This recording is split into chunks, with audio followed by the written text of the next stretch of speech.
The following is a presentation of The Day.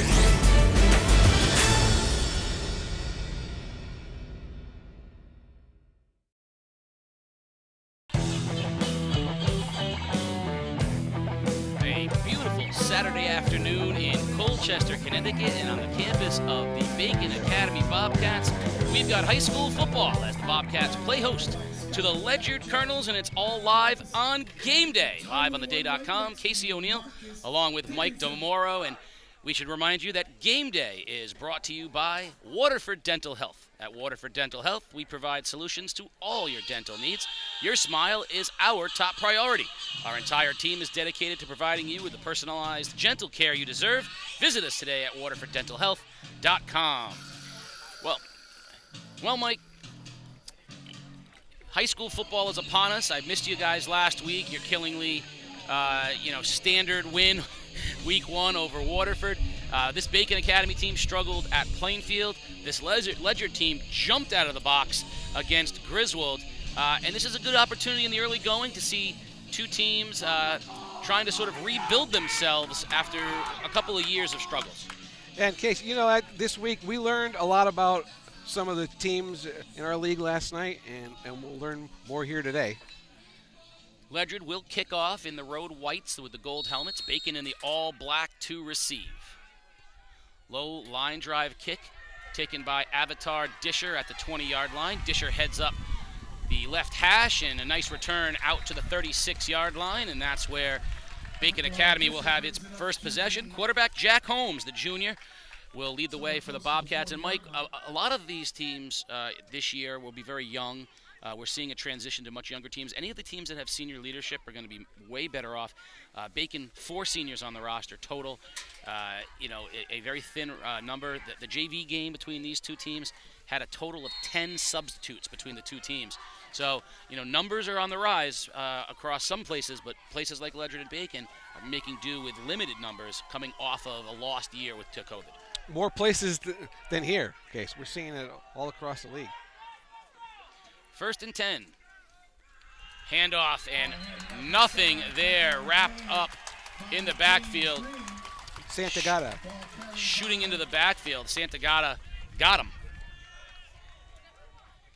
And that's one of the concerns. Bacon Academy starts 5 sophomores on the offensive line, and that is, that's no bueno. It's just too young, too early, and Ledyard, you see some size on that line. In a year or two, though, you would hope it would pay off. Well, the old line from Jim O'Neill was, right now they're young and bad, and in a couple of years they have a chance to be old and bad. But I joke with them, there is something to the continuity of an offensive line. So yes, I expect in 2 years these guys will be much, much better than they are now. In motion, Fritz. Fullback dive, nothing there. Center of the Ledyard line again. And, Bacon really struggled to move the football against Plainfield. I would expect similarly, they're going to have some problems running the ball against this Ledyard team. Tyler Smith blew it up that time for the Colonels. And Holmes did a nice job throwing the ball a little bit, but it's really not a throw. Similar to Ledyard, if they have to throw the ball, that's a problem for either team. I think, we at practice the other day, Mark Farnsworth, the Bacon coach, is, in a nice way saying this is a work in progress. 3rd and 15. Holmes under center. Straight drop, pressured, throws over the middle, had a man running the seam. He had Fritz, but he was pressured and could not step into the throw. Pressured again by Santagata. And I'm telling you, if 3 plays are any indication, Marlon Santagata is going to be a load for the Bacon offensive line to handle today. Now, I have seen Jack Holmes throw exactly one pass in my life, but he appears to have a pretty good arm. No, he can throw the football. It's just not an offense designed around the pass. Pressuring on the punt and just getting it off. Bouncing at the 50-yard line. It takes a Bacon bounce, and out of bounds it will go at the 47-yard line. So Ledyard will take over its first offensive possession, and they'll be led out by sophomore Justin Outlaw. But the big playmakers you're going to look for, fullback Ryan Outlaw and backs Jackson Polton and James Green, Green being the home run threat, Jackson Polton being the coach's dream, but also has turned himself into a very good running back from the quarterback position. And, of course, the Outlaws transfers from NFA, one playing quarterback, the other playing fullback. 1st and 10.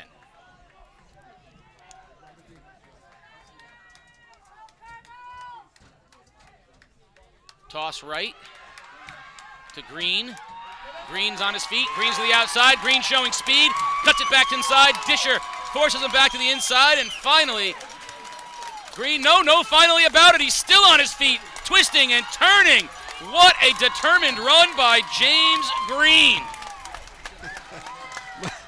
We were on the field before the game talking to Mike Siricchio, Ledyard's coach. Case. He said, kind of look for a basic offense here today. I don't think they're going to show too much, and if you can run a toss like that, there's no need to be fancy. Green's not big, but what a determined run. Kept the legs churning. He was hard to bring down. 1st and 10. In motion. Dive goes to Outlaw. Outlaw breaks tackle. Outlaw running towards the end zone. And it's going to be 1st and goal, Ledyard. Big plays on 1st down both times. Zeke Zurita made the tackle finally for the Bobcats, but too easy here in the first couple plays. 1st and goal, Colonels.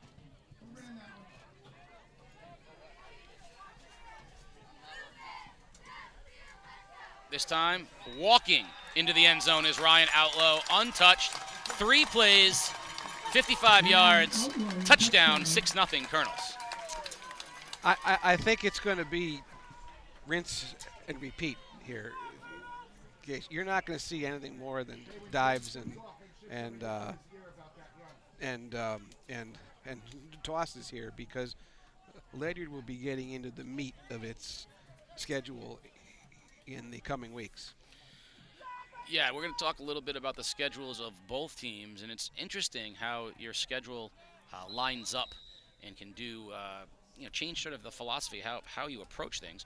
Jonah Eddy is the kicker, and we're going to get a timeout Ledyard, which I'm just going to bring up the point that calling a timeout for an extra point when you likely will not need to call a timeout at any other point in the game. Why not? Why not take one there? And of course, we're at a timeout. I didn't have one in the soccer game, but we have them in football. So this timeout is brought to you by CRAC, bringing the light to mental health through opening doors and opening minds. Learn more at CRACCT.com. That's SERACCT.com. More timeouts are called in the name of special teams than anything else. It's hard for whatever reason to get the right guys in and the right guys off. Well, I'll share with you some of the scenes from a JV game, which bring to light a lot of what these guys are going through right now. Snap, hold, kick is up, and it sails good. 7-0 with 8:59 remaining in the first period. Ledyard on top. So when you have this, Ledyard's got decent numbers, but Bacon Academy and Ledyard, similar boats. You don't have enough players to work on everything at the same time. So they have to devote an entire practice to offense. They have to devote an entire practice to defense. And you can't, if you're, generally, your punter and your place kicker are probably your safety or your quarterback. So you can't run special teams separate. You have to have a devoted practice to that. And it really takes up a lot of time. I told you that at the JV game on Thursday, a 16-6 Bacon Academy win over Ledyard, Bacon was faced with 4th and 30 from their own 7-yard line and had to go for it. And the coach said, we haven't had a chance to put in a punt team yet. We don't have a punt team because all their guys are working on other things. And if you're on the JV, it means you're probably a freshman or a sophomore. And so they're trying to get kids to just know how to do basic things. He's like, punts, we'll worry about that down the road. Now, did you ask the coach if he had a play for 4th and 30? He goes, yeah, we're going to tell our quarterback to throw deep and see what happens. Bacon, return up the middle to the 25-yard line goes Fritz. Ball carried by Aiden Fritz. And so it'll be Bacon's second possession. We'll see what they can muster here second time around. I did. I said, well, what are you going to do? He said, told the quarterback. The quarterback came over because I was enlisted to do the chains, Mike. So I was doing the chains at Ledyard, which I like doing because it puts you right on the field. So he calls the quarterback over and he says, JJ, you're going to take this snap and you're going to throw it as far as you can down. So that's what they did. They ran a deep route with one of the kids, and JJ heaved it, and incomplete, and Ledyard scored their only touchdown on the next play. 1st and 10, Bacon Academy. Ball at the 25-yard line. Holmes under center. Dive to Fritz, and nothing doing. Again, the line of Ledyard is penetrating and causing problems. And that time it was number 14, Jonah Eddy. The sophomore got his little penetration. And, you know, the difference between Bacon and Ledyard in one respect, Ledyard's got some significant playmakers. So, you know, Green breaks a tackle and off to the races. Bacon doesn't have that. So if you're a Ledyard defense, or any defense, you can really sort of sell out against the inside. Because even if their guys get outside, there's not that home run hitter that you see on some. You can't let Green go to the outside because he's gone. Bacon really can't do that. So you can see Ledyard already pinching, and funneling everything inside. Fritz in motion. Holmes rolls, waggles, nothing there. He's buried by Eddy, and nothing there. He threw it out in the flat. I mean, Disher was the nearest guy, but that was Holmes just getting rid of the football. You know, Casey, Green and Jonah Eddy. Yogi Berra says you can observe a lot by watching. If you just look at Ledyard's size of some of the kids on the line, 71 Santagata, 79 Knight. I mean, they are just so much physically bigger. Yeah, and they're seniors, which, by the way, again, they're playing against sophomores as seniors, which is a part of what Bacon's facing this whole year. It's a year of building here. This really is a JV kind of team building into a varsity team. Little trap play, Fritz. Again, nothing there. It'll get him back to the original line of scrimmage, and it'll be 4th down, and Wyatt Crawford on the tackle for Ledyard. I would say this though. I think Bacon will have a chance for these plays to succeed when the competition is a little friendlier. Yeah, the game with Plainfield last week, don't let the 20-0 score fool you. Bacon has a nice punt by Fritz. It's going to bounce at the 40-yard line, take a Bacon bounce, and fielded there by Lentz, and he's hit immediately 38-yard line. Bacon drove right down the field on their first possession, turned it over at about the 20. Plainfield drove down the field and was held, and then it was kind of back and forth, and Plainfield tacked one, and then two, and then late in the game they scored their 3rd touchdown. But it was a 13-0 game for much of the middle parts of the game, and that, so Bacon circled Griswold and Wyndham, teams that maybe they have a better chance of because Ledyard, this Ledyard team, even though they struggled 2 years ago, this Ledyard team looks to be very physically imposing. I'll be curious to see Ledyard next week against Waterford. Dive, big hole. Outlow will get 9 on 1st down. Yeah, well, Coach Saricchio already concerned about Waterford and the different challenges they will pose, especially based on the fact that he hasn't seen anything like that the first 2 weeks. 1st and 10. Dive again, Outlow, big hole over the middle, and finally brought down after a gain of about 16 yards. Brought down by Paul Dumit, and it'll be another 1st down for Ledyard. That's the danger Ledyard has, opening with Griswold and Bacon. And we're going to have a timeout at Bacon Academy, and this timeout is brought to you by CRAC. Bringing the light to mental health through opening doors and opening minds. Learn more at CRACCT.com. That's SERACCT.com. Opening with Griswold and then Bacon, you're seeing 2 teams that don't throw the ball at all, and 2 teams that physically can't match up. They will not have seen. So next week, Will Sutman will be the first guy that they face in their first 2 games. So Will Sutman will be a guy who physically can match up, size-wise, strength-wise, talent-wise. They will not have seen a receiver like Elsie. They will not have seen a team throw the football. So yes, it'll be very interesting because it might feel like a big jump next week after the 2 weeks of playing smaller teams. Bacon, on the other hand, has to play the following: at Stonington, at Fitch, and New London. That's going to be a tough 3 weeks for them because that's, first of all, size-wise, both New London and Fitch are going to be much bigger, and Stonington appears to have a very talented team this year. So while the middle of the pack of the ECC sort of sorts itself out with who is better and then who's not, we're going to have to find out a little bit about some of these schools. I think Mark Farnsworth's job this year is hang in there, guys. Get stronger. Just stick with it. It'll get better. First down, Colonels, Outlaw under center. Dive again to Outlaw.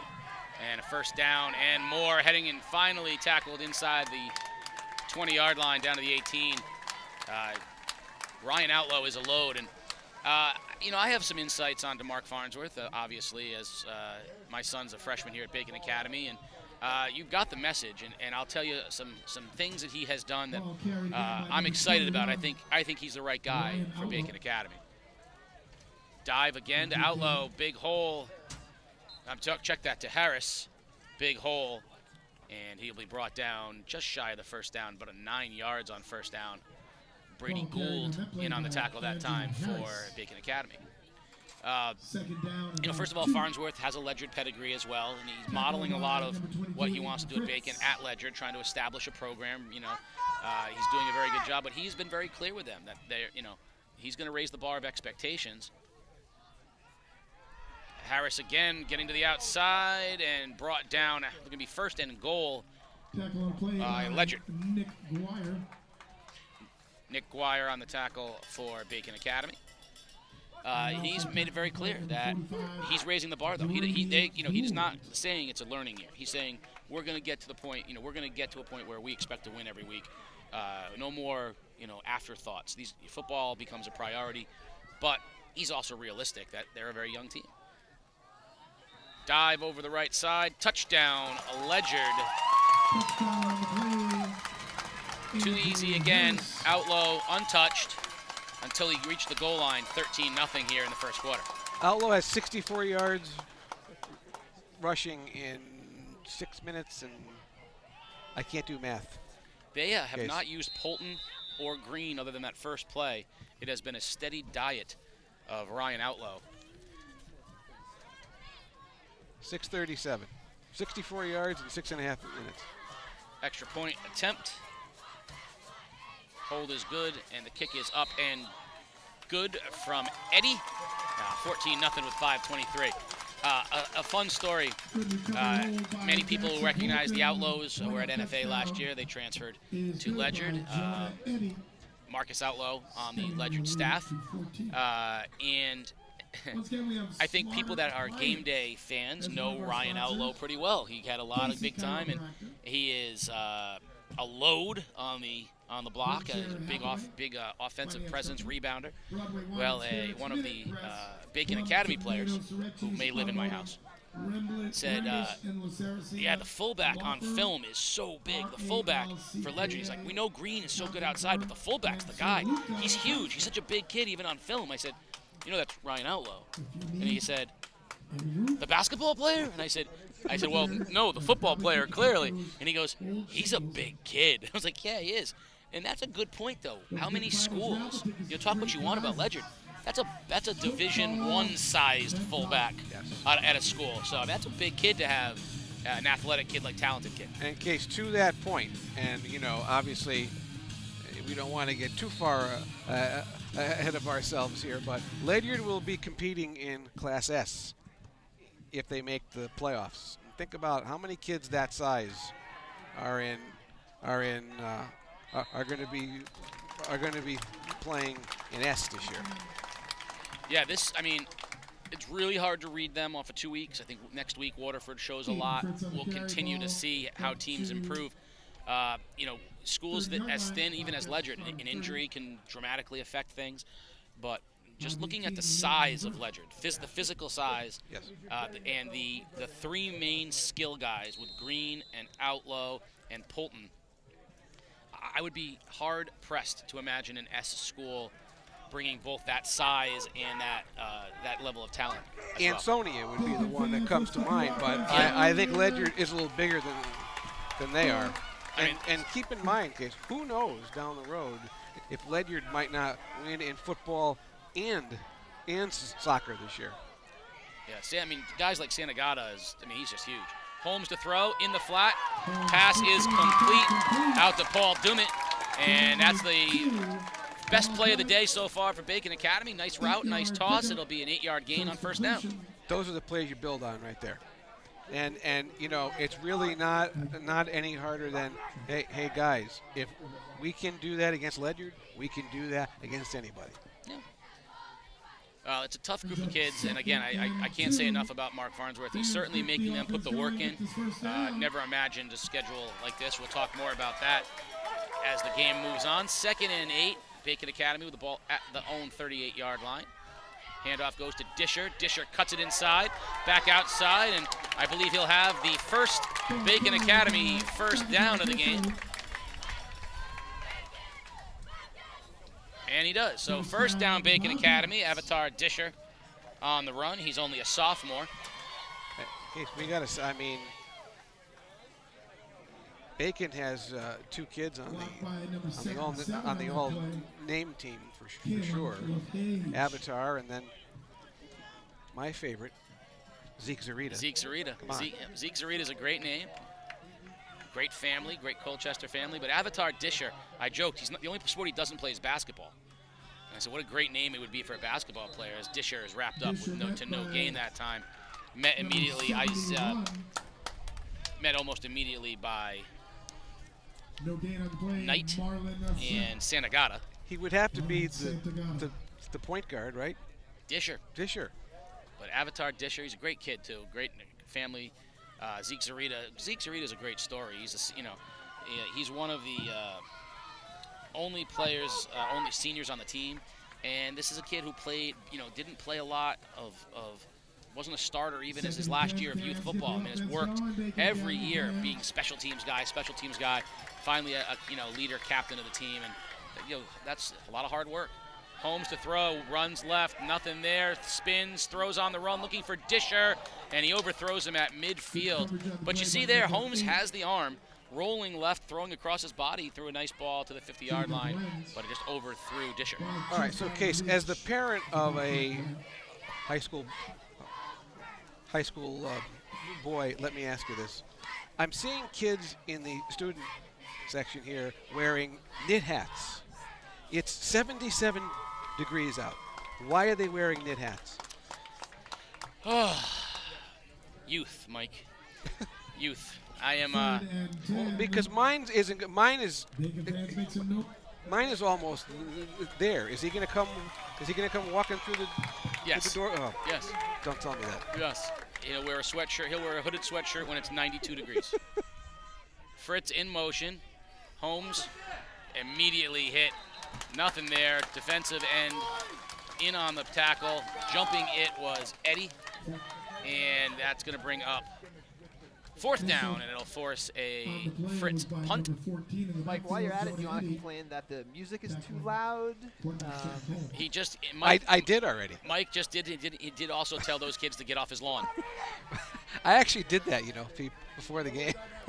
Casey can attest. He did. So far, Mike has complained about their knit hats and their rock and roll. That's a nice punt. Going to land at the 40 and take a bounce before it's downed by Bacon. Nemo York is going to down it at the 30-yard line, where Ledyard will have its 3rd possession of the first quarter. So far, it has been nothing but success for the Colonels up till now. All right. So if AJ came home wearing a knit hat, what would you say? Would you be sarcastic? Would you be your sarcastic self? Have you met me? The chances are, no matter what he came home with, I'd be sarcastic because it's my default posture. But I'd probably just say, why a knit hat? The good news is he has great hair and he loves his hair, so now he doesn't want hats. But what he's more likely to have is some really awful baseball hat on backwards or something like that, and irritate me that way instead. First down, dive to Outlaw, and brought down pretty quickly by Nick Guire. That's a gain of 3, but even with Guire making that tackle, it was actually a gain of 6. So, I mean, even when they hit Outlaw, he is tough to bring down. Big fans get the defense going here on the second down. A lot of noise. Cheer them out. And Ledyard changing the play at the line because they have not had enough success with the dive. We wouldn't want to run that play again. Outlaw, under center, fakes the handoff. Ball's loose on the turf, and Outlaw falls on it. Looks like they were trying to run the option play, and I think they were looking to send Streckvis on the option right, but missed exchange, and that is the best defensive play that Bacon has had thus far. How much would Bill Mignault be loving this right now? Real grass, Saturday morning, run the ball. 3rd and 8. Third down. Toss. Big play to the outside. First down the sidelines. Goes Jackson Holton. He crosses midfield, and the Colonels will move the chains. Well, I talked a lot with some of the parents. I believe Bacon Academy is the last school in the ECC to have neither turf nor lights. Yes, that's a point that Coach Farnsworth and I discussed for a while here. Makes the it other tough. day. The facilities are not the same. No lights is a huge game changer as far as what you can and can't do. And no turf. I mean, this field needs to become a baseball field. A football field, or else it gets torn up. Toss right. Heading to the outside, gain of about 7. On first down, James Green with his second carry of the ball game, and that's good for 8. Well, in case you live here, why don't we have lights or turf? It has been shockingly disheartening how much the townspeople of Colchester do not want to see their taxes raised to fund education. So, why would you want that, right? it is a story everywhere. It's not just in Colchester. Handoff to Outlaw, first down as he rumbles to the 25, where he's brought down by Gould and Guire. And that's the end of the first period. So, end of 1, 14-0. Ledyard on top of Bacon. And you're watching Game Day live on theday.com. At The Day, our journalists are in your community, talking with business owners, attending town meetings, analyzing data, talking to government leaders, reporting on the issues that matter most to you. Since 1881, we have been serving our community and will continue to do so 7 days a week, 365 days a year. Never miss a day of news. Enjoy convenient home delivery right to your doorstep, 7 days a week. Subscribe at theday.com/membership.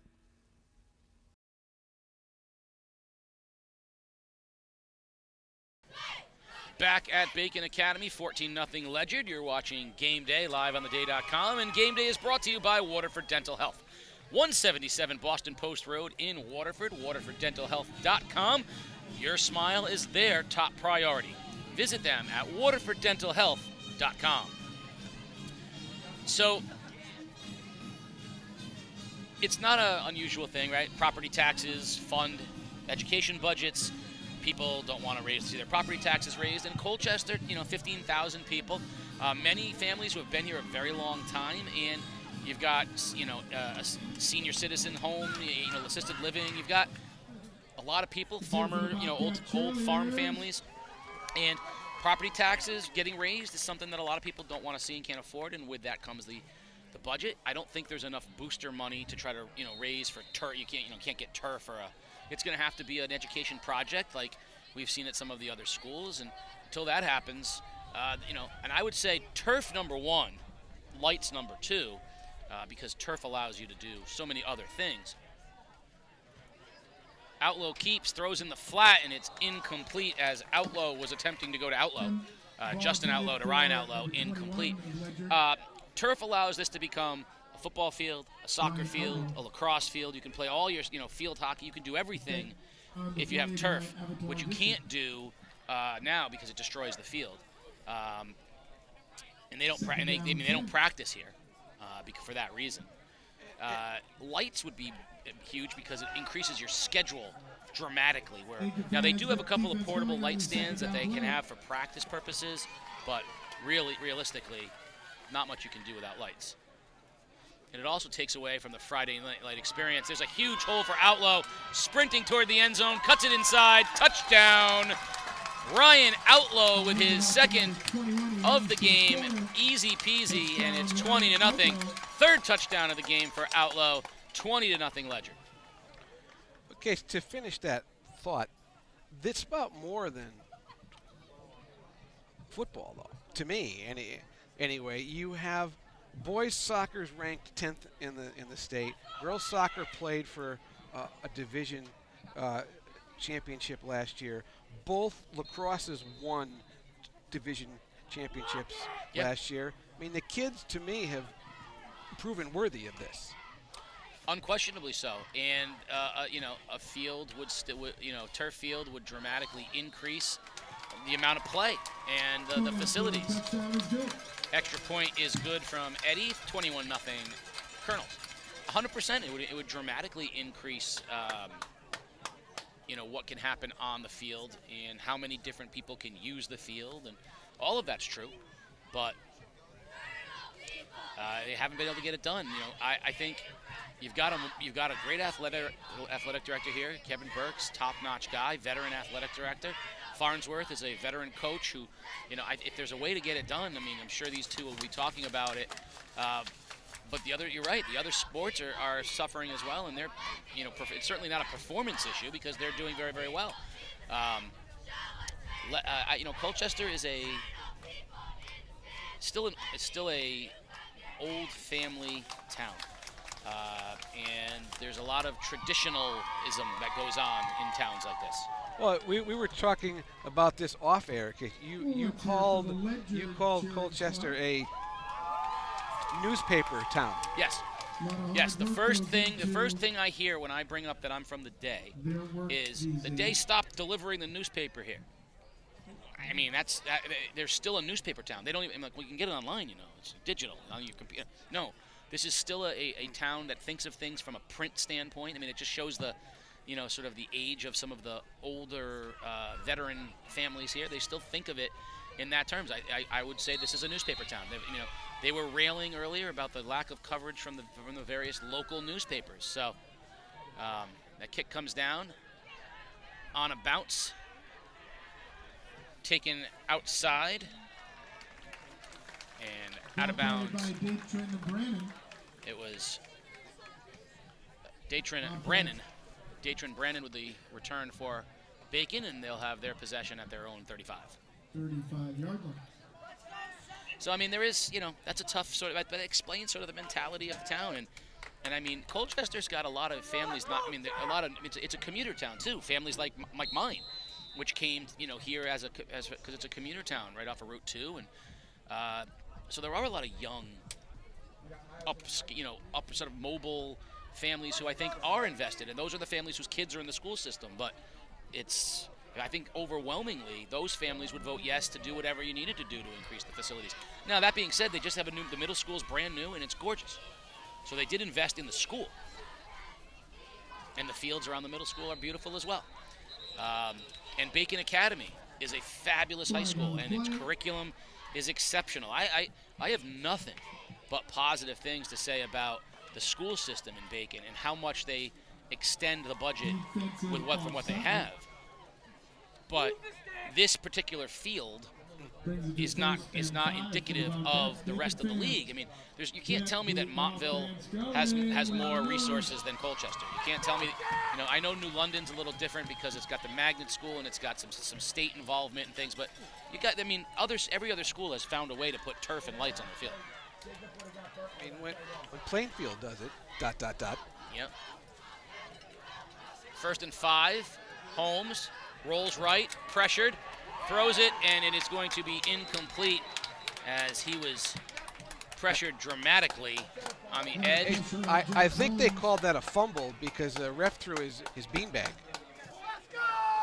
And I think you're right, Mike. They did, and if they did, that's That's a tough call because that goes from being 3rd and 5, or 2nd and 5 rather, to 2nd and 20.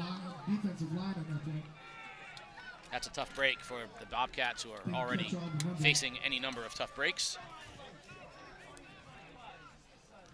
21-0 here in the early going.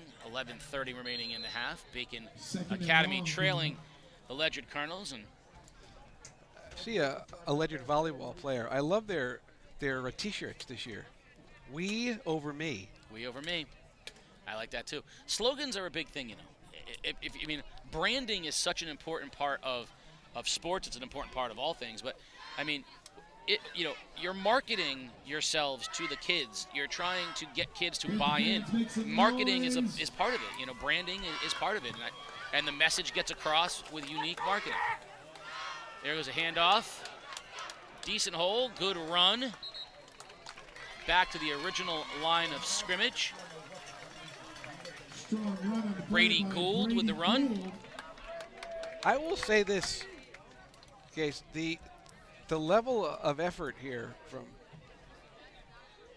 Bacon, in spite of the score, has been outstanding. Well, they're not going to quit. They're a tough group, and they know they're going to have some lumps this year. But the kids are, they're putting the work in. We're going to talk later on today, because we're going to have a lot of time about the schedule of a high school football player at a place even like Bacon Academy. It's remarkable the amount of work these kids put in. Holmes to throw over the middle and overshoots Fritz. Just no time really for him to throw at all. He was pressured by Eddie, and it's going to be 4th down, and Bacon will punt. Holmes can throw the football. They have to find a way to protect him, and if they can do that, he might have an opportunity to make some plays. Yeah, I'm interested. Maybe that'll be our second half talk, Case, because I'm interested in things like how much time they devote to strength and conditioning, which they're clearly going to have to here. High punt. And takes a bad bounce for Bacon, and that's going to be Ledyard in great field position. They're going to have it at the 35-yard line of the Bobcats. Just outlaws up to 119 yards so far. And here's an interesting call for Ledyard coach Mike Cericcio. This is going to be 28-35-0 at halftime, barring something unforeseen. Do you just play your kids in the second half, or is there a point where you have to play? You got to get them a little bit of wind too. You got to let them play a little bit. Like, you can't do anything differently than what you're doing. You're doing dives. Well, one factor in that case will be once the margin is 35, the clock will run. Toss to Green, heads to the outside, gets a block, cuts it inside, and he's gone. Touchdown by the playmaker, James Green. Colonels on the board again. 80 yards rushing for Green thus far. Now, I don't want to make too much of it. First of all, I love James Green. I interviewed him in the preseason during the passing league. I ran into him at Dick's Sporting Good. I love this kid. This kid has the confidence and swag that you want, appropriate, not an inappropriate. He's a good kid, but he's confident and he loves football. And seeing the story about him and Polton and how they won at every level they've been at, add Outlaw to the mix. You would see most offenses featuring Green. He touched the ball 40 times a game. Other offenses would run the ball 40 times a game with Outlaw. Ledyard's Polton, who we've seen touch it once, would be the featured back in a lot of places. Well, to put it in perspective, any one of those three would be the featured back on Bacon Academy. Yes, Case. And again, to our previous point, Class S. This is, and Mike hasn't even opened up the offense yet. No. And so I really, again, long way to go. Schedule's going to get harder. We know that. But this team, if they make the playoffs, they could be a load. I'll be looking forward to them. So let's talk a little bit about that. Let's talk a little bit about the surprises. I know it's only week 2. Right now, if I said to you, the best team in the ECC is, Killingly. Broadway Wine and The Spirits. team Minutemen Press, most Club likely Tomato, to Syracuse challenge Automotive, Killingly, Rembish, and 3 weeks from now for the next best team. As well as I would our say ALCPA. NFA. I have to say NFA. Okay. Until they prove that that they're not. Who does they play this week? NFA is at Woodstock. That's Today. gonna be, so there's a big win a big must-win for them because their schedule is brutal. I mean, their schedule is just. Well, we'll see them in 2 weeks against number one Darien. Yeah. And they've got like 4 teams that are all fabulous. They need every win they can get. So let's take Killingly and NFA and take them off the board. I'm going to give you 5 teams. Okay. Ledyard, Stonington, Waterford, Montville, and New London. And at East Lyme, so I'll give you 6. Of those 6 teams, who's the most likely to surprise and be, 7-3? Ball kicked off by Ball fumbled, loose, and I think Ledyard's going to have it at the 20-yard line. Call the 25. It went right off of the hands and knees of Fritz. And, Ledyard recovers. I think Ledyard will be better than 7-3. I think New London has a chance to be 7-3. The other schools, not sure they can get there. Stonington. Well, very happy. AJ and AJ Massengale and the kids won their first game last night. I think in the day this morning said the first win in 1,028 days, something That's like crazy. that. Yeah. Crazy. We're very happy for him. He's a good man. And I think, and he kept saying, it's funny. We were right here, Case, in the spring. Bacon beat Stonington for a game that basically won them the division. AJ's son Ben plays on the lacrosse team, and we're walking out here, and he said, he goes, we're going to be pretty good, And of course, I'm thinking, yeah, okay. And he's right. We saw him in the passing league, and we knew they had to have a talented kid. Dorian White is a great athlete at quarterback, but ironically doesn't really fit the offense that he likes to run. What I've been impressed by defensively is they held Fitch to 13 points, and then they shut out Griswold. Their defense might be a little better than people think. But I don't think Stonington's a 7-3 team, but I think it's interesting to see some teams better. I want to talk about Montville for a second. Montville scrimmaged Bacon, and Montville did anything and everything they wanted to. And it's mainly because they've got a senior quarterback in Chaz Turney, who's a great athlete. And yes, there's still Turneys, and there's more and more of them at Montville. So anyone from my generation who said, are we finally done with the Turneys? No. There's plenty more. And it is the Montville family. The cook is an assistant coach. The cooks and the Turneys. It's like everywhere you look. And Chaz is for me, Chaz was the youngest was the younger brother of Chip when I was around. Now it's young Chaz. Dive to Outlaw, big hole, cuts to the outside, being chased out there by Disher, trying to get to the corner, dives for the end zone, waiting for the signal, touchdown, number 4 for Outlaw, and the Colonels are up 33-0 here. We still got 10 minutes remaining in the first half. In 14 minutes, Case, he has 4 touchdowns and 144 yards rushing. And we have an injured Bobcat on the field. And while they attend to the injury, we're going to come back in a moment, but you're watching Game Day live on theday.com. At The Day, our journalists are in your community, talking with business owners, attending town meetings, analyzing data, talking to government leaders, reporting on the issues that matter most to you. Since 1881, we have been serving our community and will continue to do so 7 days a week, 365 days a year. Never miss a day of news. Enjoy convenient home delivery right to your doorstep, 7 days a week. Subscribe at theday.com/membership.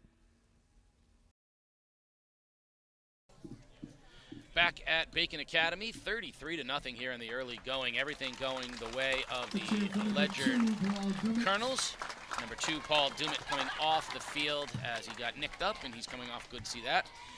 So we talked about some of the player changes that are going on in football. Well, this year, I have it on good authority. Well, Mike, you told me that the basketball league in the ECC, after a down year, might be really intriguing and interesting to watch. Some player movement, some player transfers. The ECC might be back in basketball this year, in a big way. But regardless, circle your calendars for December 20th, because the day and game day are so proud to present the first day holiday classic, December 20th, at Mohegan Sun Arena. We're going to talk all about this in 1 second. I'm going to let the extra point by Eddie go up, and as soon as that extra point is up, I'm going to talk a little bit about the classic at Mohegan Sun. Snap, hold, kick, and it is through the upright. So the boys basketball doubleheader features Ledyard, and they've got new coach DJ Exum, New London's DJ Exum, coming in, taking over Ledyard. And they're going to play two-time defending state champion Waterford, which, yes, we can still say, because there hasn't been a state tournament in 27 years. And so that's going to be a great game. DJ is going to bring New London-style basketball, following up from New London-style basketball with Dave Cornish. But DJ's New London basketball is a little different than Dave's. I think you're going to see Ledyard be a very active defensive team. They're going to be very much, I think he's going to push the basketball a lot. I think you're going to see Ledyard be very exciting. So that game with Waterford should be very interesting. And then the premier matchup, 8 o'clock, East Catholic, who has been pretty much, I think we can say the premier team in the state over the last 5 years. East Catholic against Bristol Central. And Bristol Central, of course, incoming UConn recruit Donovan Klingen at 8 o'clock at Mohegan Sun. Ticket information will be available later this fall. What is better than that? You go to Mohegan Sun, you get a great local game with Ledyard and Waterford, and then you get to see a true Division I top 100 player going to UConn. So he's staying local too, so you get to go see the future of UConn against a great East Catholic team. I'm very excited. The day is proud to bring it to you. Game day, as always, we'll pull out all the stops for the Classic, December 20th, and even better, Mike, what if it snows? Mohegan Sun has been nice enough, if it snows, to give us the next night, the 21st. That's a bit. To me, that's a big deal, because Mohegan Sun doesn't have a lot of free nights to give anybody, and I was concerned about that. I was like, that would be the only wrinkle. People coming from East Catholic, people coming from Bristol. What if it snows? Well, we even have a snow date for the Game Day Classic. And so last year, East and Bristol Central played for the CCC title. At East Catholic, Bristol Central won by 1, and Klingen had it. I don't know the exact numbers, but an absurd. Yeah, like a 40-30 game. Yeah, it was crazy, and a lot of people thought that was the state championship game without a state championship game. Fritz up the middle for Bacon, has a hole, breaks a tackle. Nice return by Aiden Fritz out to the 45-yard line for the Bobcats. Here's the best part now. Okay, so now that word's out and kids and coaches know which games we're doing, I have been bombarded with, why'd you pick them? What about us?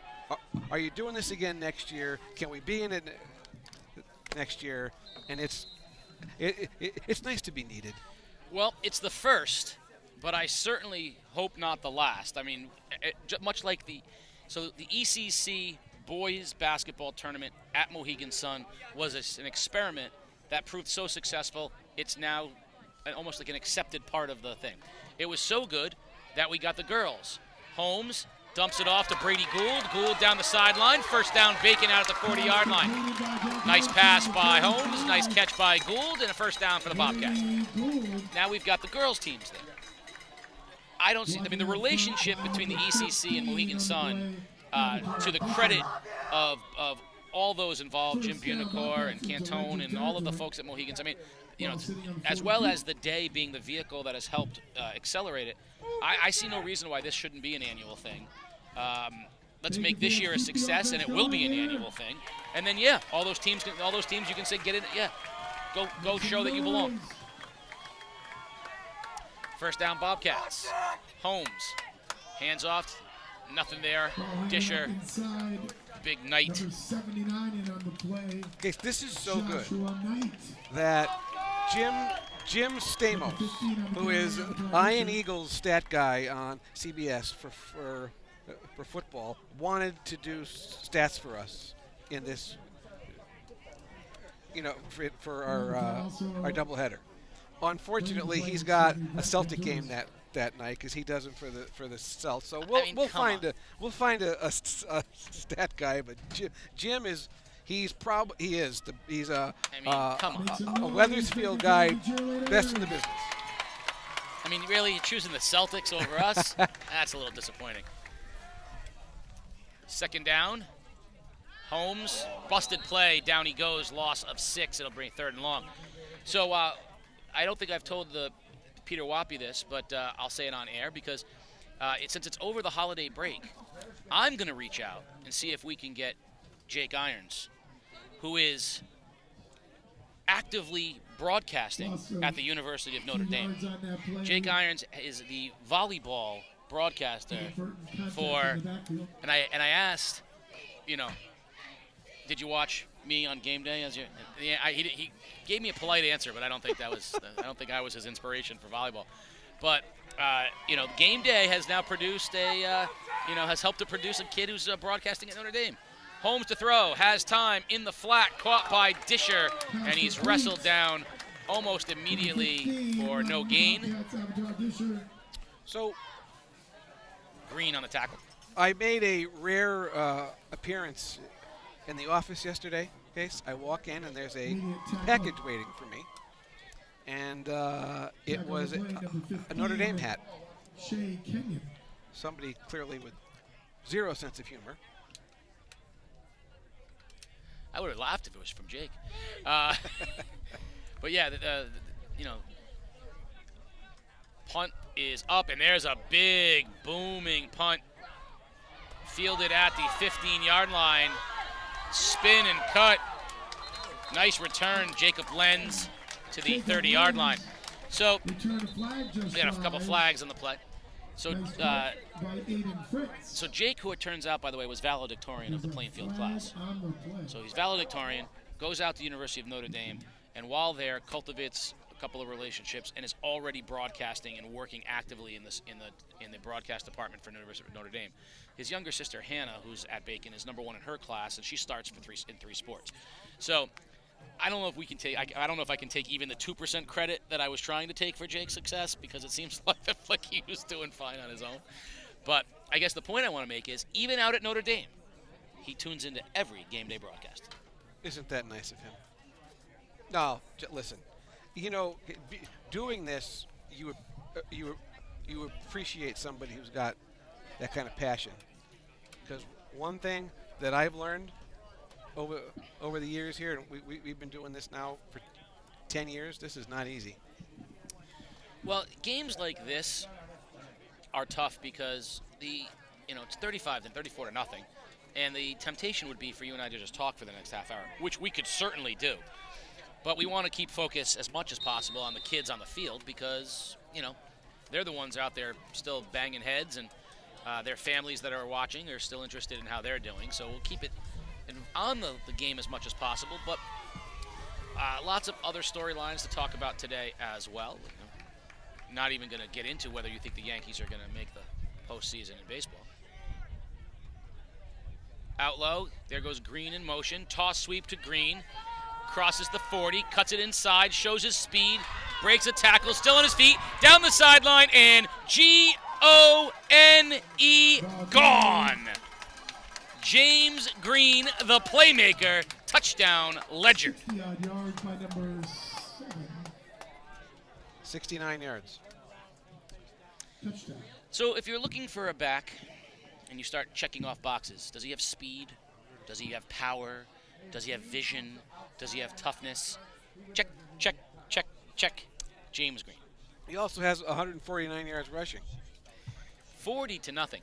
So I noticed Stonington beat Griswold, was it 60 to nothing? 60 to nothing. What has happened to what was affectionately known as the Cochran rule, the 50 to nothing rule in high school sports? Well,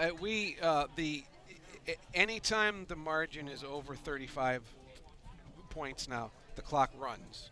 So we will have the second half of this game, Case, just on regular time will be short because the clock's just going to run. But there are no longer penalties towards coaches and stuff for the games that get out of hand and go over at that point. No. I think they found too many. There were a lot of. I think CIAC found that it was answering too many buts all week. Yeah, but and I think that let's just run the clock. Well, guys, think about it in a game like this that is already at this margin. Like, what do you do if you're Ledyard? Like, is it that much more sportsmanlike for them to go out there and take a knee for the entire second half? Yeah, I agree that it's not. I don't like the taking of the knee. I mean, let them play, and I think 60-0 can be a lot more sportsmanlike than 48-0 taking a knee. And I also think that what we saw was attempts to sort of almost trap coaches at the 48-yard, the 48-0 mark. The other team's looking to try to give them a score so that they could have a coach suspended for a week. I know we saw that multiple times where if, hey, we're going to be this close, we might as well push you over. In case, don't forget, this is what we talked about this off air. Some coaches don't actually have the depth to be able to play a full second unit. Yes. That's a hard thing right now.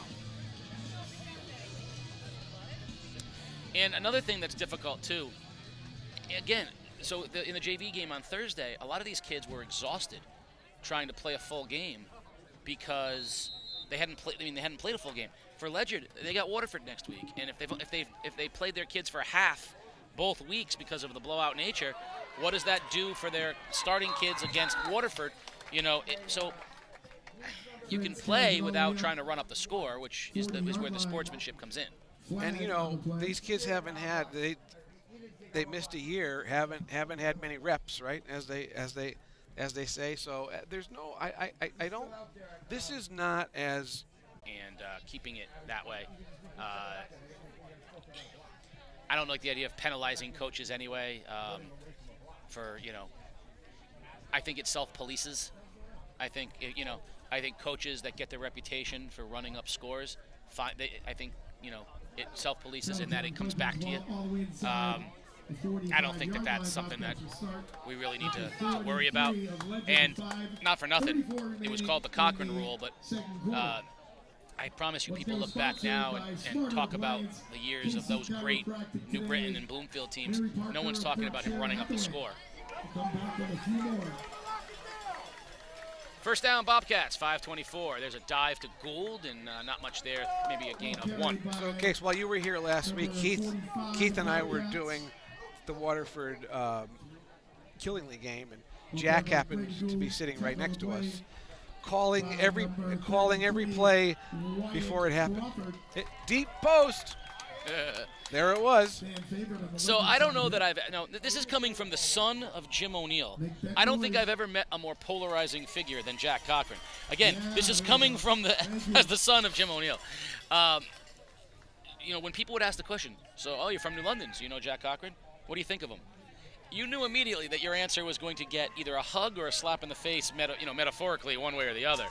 But my loyalty to Jack has always been there. There's a handoff to Disher, and nothing there, wrestled down almost immediately by Wyatt Crawford. I don't care what is in his background. If I coached high school football, he would be on my staff.